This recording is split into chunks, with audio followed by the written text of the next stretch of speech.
श्री स्वामी समर्थ. अधिक महिन्यात गुरुचरित्राचा हा अध्याय दररोज वाचा. जो संकल्प कराल तो पूर्ण होईल.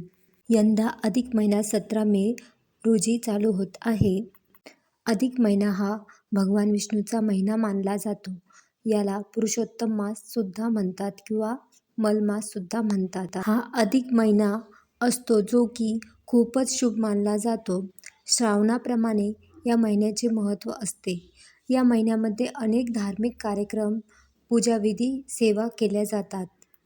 या महिन्यामध्ये दानधर्मसुद्धा केले जातात. दान केल्याने विशेष फळ आपल्याला मिळते.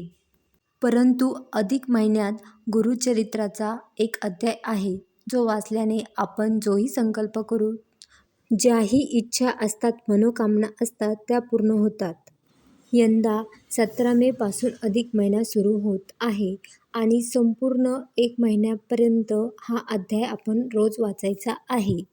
सकाळी लवकर उठून हा अध्याय वाचायचा आहे. संपूर्ण महिन्यामध्ये मांसाहार करायचा नाही, व्यसन करायचं नाही, वाईट विचार करायचे नाही.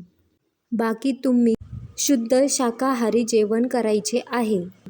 बाकी याचे दुसरे कोणतेही नियम नाही. सकाळी लवकर उठायचे, आंघोळ करायची, काहीच खायचं नाही, प्यायचं नाही. सरळ देवासमोर आधी हा अध्याय वाचायचा आहे.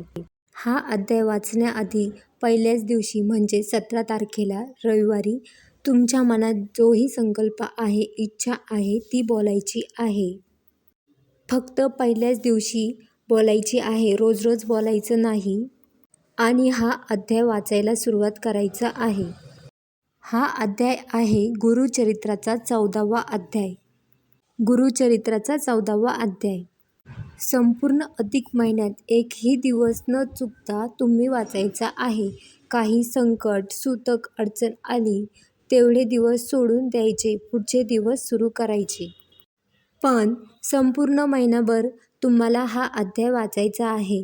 नक्की वाचा. तुमचेही सर्व संकल्प, सर्व इच्छा पूर्ण होतील स्वामी कृपेने.